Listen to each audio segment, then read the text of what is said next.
जो social fabric है, जो यहाँ समाजवाद की जड़ें हैं, वो इतनी मजबूत हैं या इतनी गहरी हैं कि भाजपा के लिए इतना आसान नहीं है कि पूरे बिहार को अपने एक मोदी के स्लोगन पर जीत लिया जाए। कि जहां पर इनके खिलाफ लोग या राजनीतिक दल खड़े होकर मजबूती से चुनाव लड़े और इनको हरा दिया, वहां पर कभी इनकी हिम्मत नहीं हुई फिर से खड़ा होकर चुनाव लड़ने की। महीना पहले आकर यही अमित शाह ने मंच से खड़े होकर कहा कि बिहार की जनता, एक एक आदमी सुन लीजिए, चुनाव से पहले या बाद किसी भी हालत में नीतीश कुमार को वापस नहीं लिया जाएगा। नीतीश कुमार के राजनीतिक वजूद बिहार में अब कोई बहुत मजबूत नहीं है, ये उनके राजनीति का अंतिम दौर है। लेकिन अगर वो भी वापस आ रहे हैं तो भाजपा को उसको मानने स्वीकार करने में कोई दिक्कत नहीं है।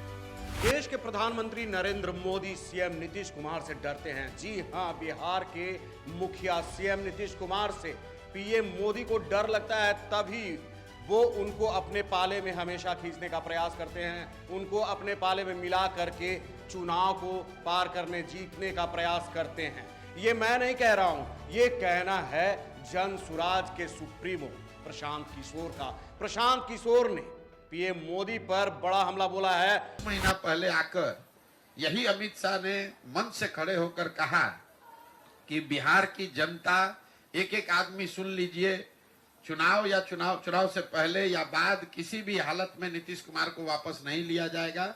इनके लिए भाजपा के दरवाजे हमेशा के लिए बंद हैं। वही अमित शाह जो इतनी बड़ी बड़ी बात बोलते हैं, ये लोग दावा करते हैं हम 400 सीट जीतेंगे। नीतीश कुमार जैसा आदमी जो कि बिहार में रहने वाला साधारण राजनीतिक समझ रखने वाला आदमी भी जानता है कि नीतीश कुमार के राजनीतिक वजूद बिहार में अब कोई बहुत मजबूत नहीं है। और प्रशांत किशोर बस यही नहीं ठहरते हैं, बिहार की धरती को समाजवाद की धरती बताते हैं और बोलते हैं कि बिहार में सियासत करना इतना आसान नहीं है, चाहे मोदी शाह कितना भी दावा कर ले। वो याद करे 2015 को बहुत तरह से तैयारी किए हुए थे, दावा कर रहे थे, लेकिन उस समय हार का सामना करना पड़ा था।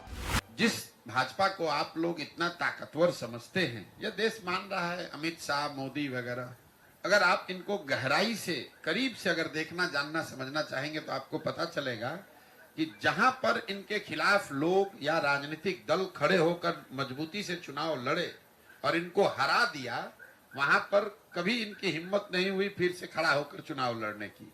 तो बिहार वो भूमि है जब 2015 में अमित शाह और मोदी अपने सारे प्रयास के बावजूद उनको सफलता नहीं मिली। और वो जो डर है, वो इतना बड़ा डर है हारने का। जब आपको ज्यादातर जगह पर आसान जीत मिलती है तो कहीं पर जब आप हार जाते हैं तो आप उससे डरते बहुत ज्यादा।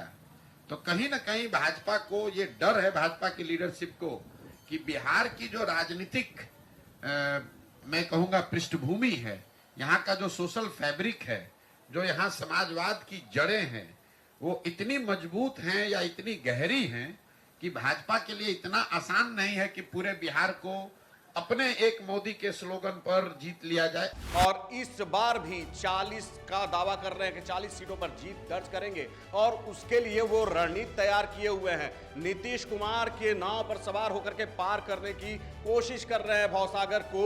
उन्होंने चिराग को अपना लिया है, हम सुप्रीमो को अपने साथ मिला लिया है, उपेंद्र कुशवाहा को मिला लिया है, लेकिन इस तरीके से भी यहाँ पर वो जीत दर्ज नहीं कर पाएंगे, क्योंकि बिहार की धरती जो है बीजेपी को अपना नहीं सकती है इतनी आसानी से। नीतीश कुमार के बारे में भी उन्होंने बहुत कुछ बोला। नीतीश कुमार के राजनीतिक वजूद बिहार में अब कोई बहुत मजबूत नहीं है, ये उनके राजनीति का अंतिम दौर है। लेकिन अगर वो भी वापस आ रहे हैं तो भाजपा को उसको मानने, स्वीकार करने में कोई दिक्कत नहीं है। तो एक इसकी वजह यह है कि बिहार की राजनीतिक भूमि को भाजपा इतना आसान मानती नहीं है। चाहे वो चिराग हो, उपेंद्र कुशवाहा हो, मांझी हो, नीतीश हो, चाहते हैं कि जितने लोगों को साथ में रखें ताकि ये खतरा ना हो कि कहीं 40 में 2-4-5 सीट का नुकसान हो जाए। तो बने रहिए विशेष खबरों के लिए हेड्सअप न्यूज के साथ। अब तक हेड्सअप न्यूज को आपने सब्सक्राइब नहीं किया है तो जल्द से जल्द सब्सक्राइब कीजिए, लाइक कीजिए, बेल आइकन दबाना नहीं भूलिए। धन्यवाद।